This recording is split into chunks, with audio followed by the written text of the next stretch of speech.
Libro El conflicto de los siglos, capítulo 17. América, tierra de libertad. A pesar de haber renunciado al romanismo, los reformadores ingleses conservaron muchas de sus formas, de manera que aunque habían rechazado la autoridad y el credo de Roma, no pocas de sus costumbres y ceremonias se incorporaron en el ritual de la Iglesia anglicana. Se aseveraba que estas cosas no eran asuntos de conciencia, que por más que no estaban ordenadas en las Santas Escrituras y por lo mismo no eran necesarias, sin embargo, como tampoco estaban prohibidas, no eran intrínsecamente malas. Por la observancia de esas prácticas se hacía menos notable la diferencia que separaba de Roma a las iglesias reformadas y se procuraba a la vez promover con más esperanzas de éxito la aceptación del protestantismo entre los romanistas.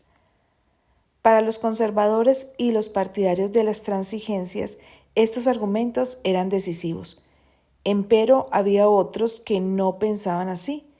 El mero hecho de que semejantes prácticas tendían a colmar la cima existente entre Roma y la Reforma era para ellos argumento terminante contra la conservación de las mismas.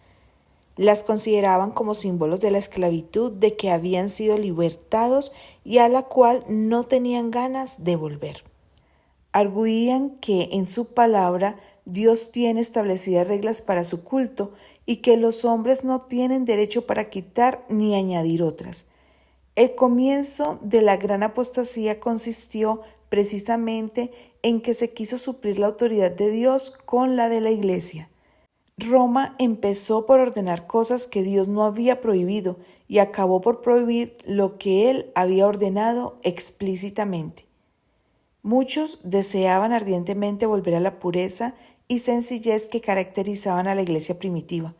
Consideraban muchas de las costumbres arraigadas en la iglesia anglicana como monumento de idolatría y no podían en conciencia unirse a dicha iglesia en su culto. Pero como la iglesia estaba sostenida por el poder civil, no consentía que nadie sustentara opiniones diferentes en asuntos de formas.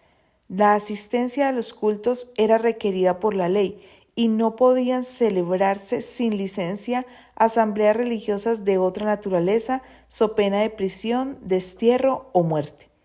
A principios del siglo XVII, el monarca que acababa de subir al trono de Inglaterra declaró que estaba resuelto a hacer que los puritanos se conformaran o, de lo contrario, que fueran expulsados del país o tratados todavía peor. Acechados, perseguidos, apresados, no esperaban mejores días para lo porvenir y muchos se convencieron de que para los que deseaban servir a Dios, según el dictado de su conciencia, Inglaterra había dejado de ser lugar habitable. Algunos decidieron refugiarse en Holanda.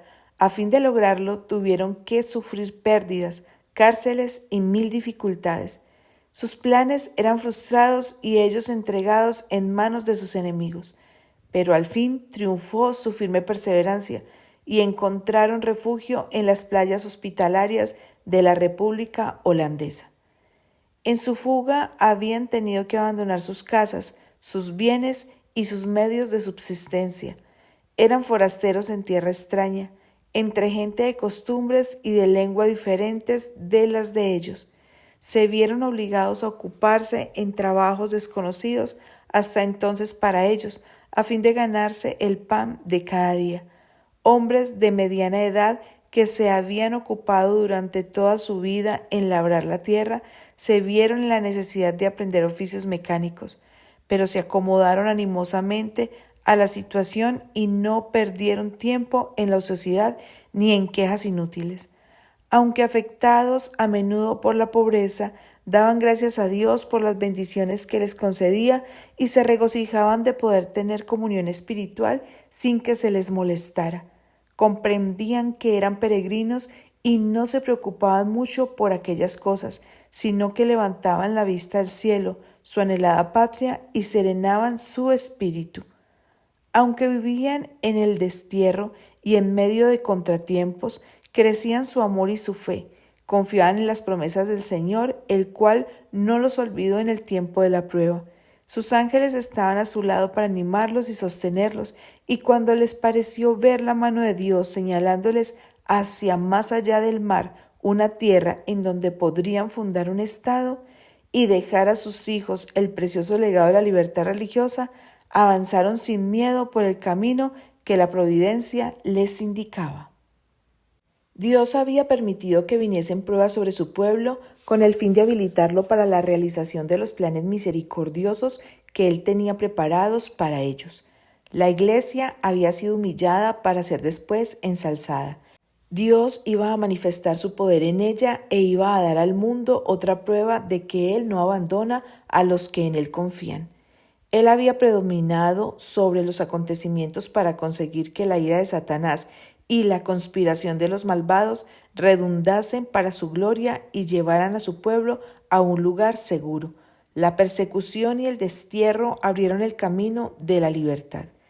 En cuanto se vieron obligados a separarse de la Iglesia anglicana, los puritanos se unieron en solemne pacto como pueblo libre del Señor para andar juntos en todos sus caminos que les había hecho conocer y en los que Él les notificase. En esto se manifestaba el verdadero espíritu de la Reforma, el principio esencial del protestantismo. Con ese fin partieron los peregrinos de Holanda en busca de un hogar en el Nuevo Mundo. John Robinson, su pastor, a quien la providencia le impidió acompañarlos, en su discurso de despedida les dijo: «Hermanos, dentro de muy poco tiempo vamos a separarnos y solo el Señor sabe si viviré para volver a ver vuestros rostros. Pero sea cual fuere lo que el Señor disponga, yo os encomiendo a Él y os exhorto ante Dios y sus santos ángeles a que no me sigáis más allá de lo que yo he seguido a Cristo. Si Dios quiere revelaros algo por medio de alguno de sus instrumentos, estad prontos a recibirlo, como lo estuvisteis para recibir la verdad por medio de mi ministerio. Pues seguro estoy de que el Señor tiene más verdades y más luces que sacar de su santa palabra. Por mi parte, no puedo deplorarlo bastante la triste condición de las iglesias reformadas que han llegado a un punto final en religión y no quieren ir más allá de lo que fueron los promotores de su reforma. No se puede hacer ir a los luteranos más allá de lo que Lutero vio. Y a los calvinistas ya los veis manteniéndose con tenacidad en el punto en que los dejó el gran siervo de Dios, que no logró verlo todo. Es esta una desgracia por demás digna de lamentar, pues por más que en su tiempo fueron luces que ardieron y brillaron, no llegaron a penetrar todos los planes de Dios, y si vivieran hoy estarían tan dispuestos a recibir la luz adicional como lo estuvieron para aceptar la primera que les fue dispensada. Recordad el pacto de vuestra iglesia, en el que os comprometisteis a andar en todos los caminos que el Señor os ha dado u os diere a conocer. Recordad vuestra promesa y el pacto que hicisteis con Dios y unos con otros, de recibir cualquier verdad y luz que se os muestre en su palabra escrita. Pero con todo tened cuidado, os ruego, de ver qué es lo que aceptáis como verdad. Examinadlo, consideradlo y comparadlo con otros pasajes de las Escrituras de verdad antes de aceptarlo, porque no es posible que el mundo cristiano, salido hace poco de tan densas tinieblas anticristianas, pueda llegar enseguida a un conocimiento perfecto en todas las cosas.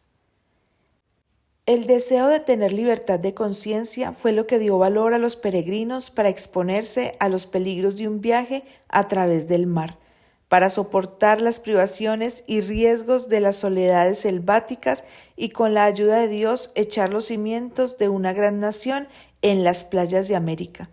Y sin embargo, aunque eran honrados y temerosos de Dios, los peregrinos no comprendieron el gran principio de la libertad religiosa, y aquella libertad por cuya consecución se impusieran tantos sacrificios no estuvieron dispuestos a concederla a otros. Muy pocos aún entre los más distinguidos pensadores y moralistas del siglo XVII tuvieron un concepto justo de ese gran principio, esencia del Nuevo Testamento que reconoce a Dios como único juez de la fe humana. La doctrina que sostiene que Dios concedió a la Iglesia el derecho de regir la conciencia y de definir y castigar la herejía es uno de los errores papales más arraigados. A la vez que los reformadores rechazaban el credo de Roma, no estaban ellos mismos libres por completo del espíritu de intolerancia de ella. Las densas tinieblas en que, a través de los interminables siglos de su dominio, el papado había envuelto a la cristiandad, no se habían disipado del todo. En cierta ocasión dijo uno de los principales ministros de la colonia de la Bahía de Massachusetts: la tolerancia fue la que hizo anticristiano al mundo. La Iglesia no se perjudica jamás castigando a los herejes. Los colonos acordaron que solamente los miembros de la Iglesia tendrían voz en el gobierno civil. Organizóse una especie de Iglesia de Estado, en la cual todos debían contribuir para el sostén del ministerio y los magistrados tenían amplios poderes para suprimir la herejía.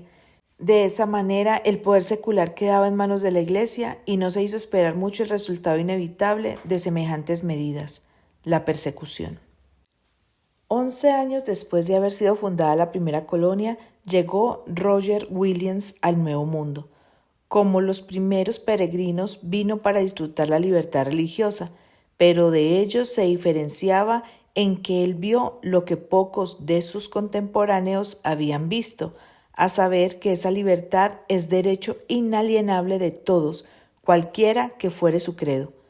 Investigó diligentemente la verdad, pensando como Robinson que no era posible que hubiese sido recibida ya toda la luz que de la palabra de Dios dimana. Williams fue la primera persona del cristianismo moderno que estableció el gobierno civil de acuerdo con la doctrina de la libertad de conciencia y la igualdad de opiniones ante la ley. Sostuvo que era deber de los magistrados restringir el crimen, mas nunca regir la conciencia.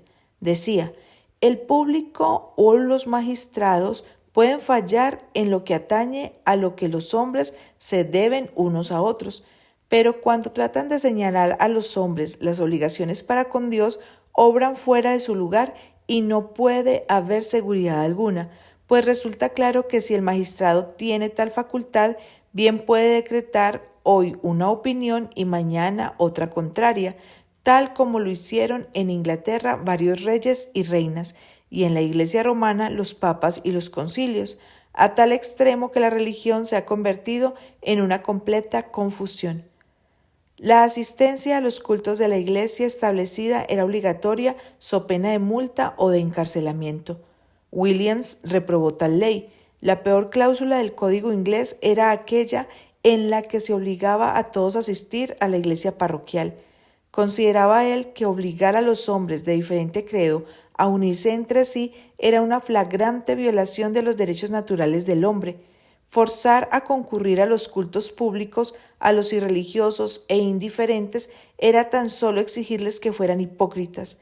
Ninguno, decía él, debe ser obligado a practicar ni a sostener un culto contra su consentimiento.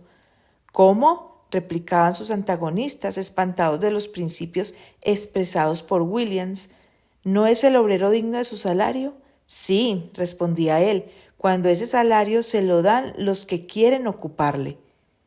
Roger Williams era respetado y querido como ministro fiel, como hombre de raras dotes, de intachable integridad y sincera benevolencia. Sin embargo, su actitud resuelta al negar que los magistrados civiles tuviesen autoridad sobre la Iglesia y al exigir libertad religiosa no podía ser tolerada. Se creía que la aplicación de semejante nueva doctrina alteraría el fundamento del Estado y el gobierno del país. Le sentenciaron a ser desterrado de las colonias y finalmente, para evitar que le arrestasen, se vio en la necesidad de huir en medio de los rigores de un crudo invierno y se refugió en las selvas vírgenes. Durante 14 semanas, cuenta él, anduve vagando en medio de la inclemencia del invierno, careciendo en absoluto de pan y de cama, pero los cuervos me alimentaron en el desierto, y el hueco de un árbol le servía frecuentemente de albergue. Así prosiguió su penosa huida por entre la nieve y los bosques casi inaccesibles, hasta que encontró refugio en una tribu de indios cuya confianza y afecto se había ganado esforzándose por darles a conocer las verdades del Evangelio. Después de varios meses de vida errante, llegó al fin a orillas de la bahía de Narragansett, donde echó los cimientos del primer estado de los tiempos modernos que reconoció en el pleno sentido de la palabra los derechos de la libertad religiosa. El principio fundamental de la colonia de Roger Williams era que cada hombre debía tener libertad para adorar a Dios según el dictado de su propia conciencia. Su pequeño estado, Rhode Island, vino a ser un lugar de refugio para los oprimidos y siguió creciendo y prosperando hasta que su principio fundamental, la libertad civil y religiosa, llegó a ser la piedra angular de la República Americana de los Estados Unidos. En el antiguo documento que nuestros antepasados expidieron como su Carta de Derechos, la Declaración de Independencia, declaraban lo siguiente: sostenemos como evidentes estas verdades, a saber que todos los hombres han sido creados iguales, que han sido investidos por su Creador con ciertos derechos inalienables, que entre estos están la vida, la libertad y la búsqueda de la felicidad. Y la Constitución garantiza en los términos más explícitos la inviolabilidad de la conciencia. No se exigirá examen alguno religioso como calificación para obtener un puesto público de confianza en los Estados Unidos. El Congreso no dictará leyes para establecer una religión ni para estorbar el libre ejercicio de ella. Los que formularon la Constitución reconocieron el principio eterno de que la relación del hombre con Dios se halla por sobre toda la legislación humana y que los derechos de la conciencia son inalienables. No se necesita argumentar para establecer esta verdad, pues lo sentimos en nuestro mismo corazón. Fue este sentimiento el que, desafiando leyes humanas, sostuvo a tantos mártires en tormentos y llamas. Reconocían que su deber para con Dios era superior a los decretos de los hombres y que nadie podía ejercer autoridad sobre sus conciencias. Es un principio innato que nadie puede desarraigar. Cuando circuló por los países de Europa la noticia de que había una tierra donde cada hombre podía disfrutar del producto de su trabajo y obedecer a las convicciones de su conciencia, millares se apresuraron a venir al Nuevo Mundo. Las colonias se multiplicaron con rapidez. Por una ley especial, Massachusetts ofreció bienvenida y ayuda a costa del pueblo a todos los cristianos de cualquier nacionalidad que pudieran huir a través del Atlántico para escapar de las guerras, del hambre y de la opresión de sus perseguidores. De esa manera, los fugitivos y oprimidos eran por la ley considerados como huéspedes de la comunidad. A los 20 años de haberse efectuado el primer desembarco en Plymouth, había ya establecidos en Nueva Inglaterra otros tantos miles de peregrinos. Con el fin de asegurar lo que buscaban, se contentaban con ganar apenas su subsistencia y se acomodaban a una vida de frugalidad y de trabajo. No pedían de aquel suelo sino la justa retribución de su propio trabajo. Ninguna visión de oro venía a engañarles en su camino. Se conformaban con el progreso lento pero firme de su estado social. Soportaban pacientemente las privaciones de la vida rústica y regaron con sus lágrimas y con el sudor de su frente el árbol de la libertad hasta verlo echar profundas raíces en la tierra. La Biblia era considerada como la base de la fe, la fuente de la sabiduría y la carta magna de la libertad. Sus principios se enseñaban cuidadosamente en los hogares, en las escuelas y en las iglesias, y sus frutos se hicieron manifiestos en lo que se ganó en inteligencia, en pureza y en templanza. Podíase vivir por años entre los puritanos sin ver un borracho, ni oír una blasfemia, ni encontrar un mendigo. Quedaba demostrado que los principios de la Biblia son las más eficaces salvaguardias de la grandeza nacional. Las colonias débiles y aisladas vinieron a convertirse pronto en una confederación de estados poderosos y el mundo pudo fijarse admirado en la paz y prosperidad de una iglesia sin papa y de un estado sin rey. Pero un número siempre creciente de inmigrantes arribaba a las playas de América, atraído e impulsado por motivos muy distintos de los que alentaran a los primeros peregrinos. Si bien la fe primitiva y la pureza ejercían amplia influencia y poder subyugador, estas virtudes se iban debilitando más y más cada día en la misma proporción en que iba en aumento el número de los que llegaban guiados tan solo por la esperanza de ventajas terrenales. La medida adoptada por los primitivos colonos de no conceder voz ni voto ni tampoco empleo alguno en el gobierno civil sino a los miembros de la Iglesia produjo resultados perniciosos. Dicha medida había sido tomada para conservar la pureza del Estado, pero dio al fin por resultado la corrupción de la Iglesia. Siendo indispensable profesar la religión para poder tomar parte en la votación o para desempeñar un puesto público, muchos se unían a la Iglesia tan solo por motivos de conveniencia mundana y de intrigas políticas, sin experimentar un cambio de corazón. Así llegaron las iglesias a componerse en considerable proporción de gente no convertida, y en el ministerio mismo había quienes no solo erraban en la doctrina, sino que ignoraban el poder regenerador del Espíritu Santo.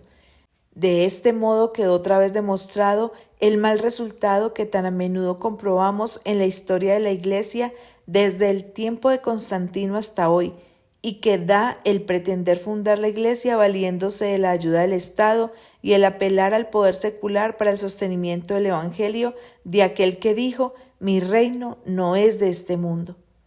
El consorcio de la Iglesia con el Estado, por muy poco estrecho que sea, puede en apariencia acercar el mundo a la Iglesia, mientras que en realidad es la Iglesia la que se acerca al mundo.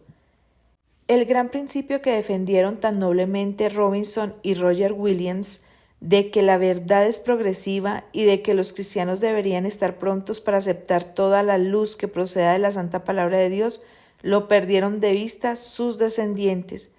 Las iglesias protestantes de América, lo mismo que las de Europa, tan favorecidas al recibir las bendiciones de la Reforma, dejaron de avanzar en el camino que ellas les había trazado.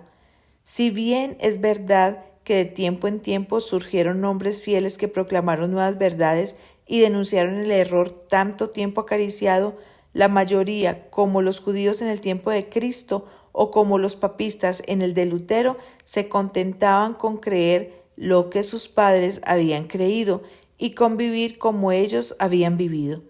De consiguiente, la religión degeneró de nuevo en formalismo, y los errores y las supersticiones que hubieran podido desaparecer de haber seguido la Iglesia avanzando en la luz de la palabra de Dios se conservaron y siguieron practicándose.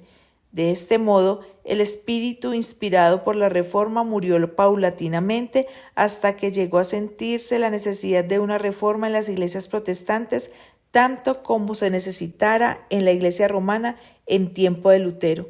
Se notaba el mismo estupor espiritual y la misma mundanalidad, la misma reverencia hacia las opiniones de los hombres y la sustitución de teorías humanas en lugar de las enseñanzas de la palabra de Dios. La vasta circulación que alcanzó la Biblia en los comienzos del siglo XIX y la abundante luz que de esa manera se esparció por todo el mundo no fue seguida por el adelanto correspondiente en el conocimiento de la verdad revelada, ni en la religión experimental.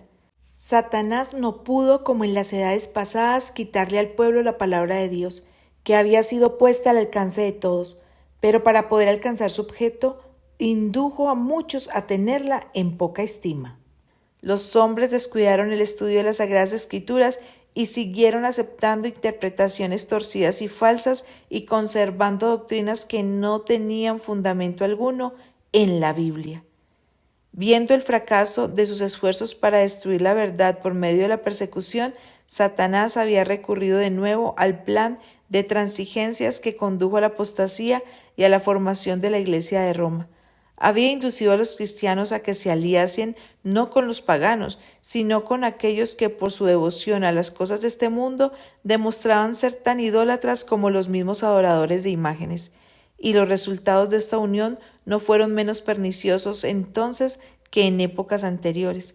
El orgullo y el despilfarro fueron fomentados bajo el disfraz de la religión y se corrompieron las iglesias. Satanás siguió pervirtiendo las doctrinas de la Biblia y empezaron a echar profundas raíces las tradiciones que iban a perder a millones de almas. La Iglesia amparaba y defendía estas tradiciones en lugar de defender la fe que una vez fue entregada a los santos. Así se degradaron los principios que los reformadores sustentaron y por los cuales sufrieran tanto.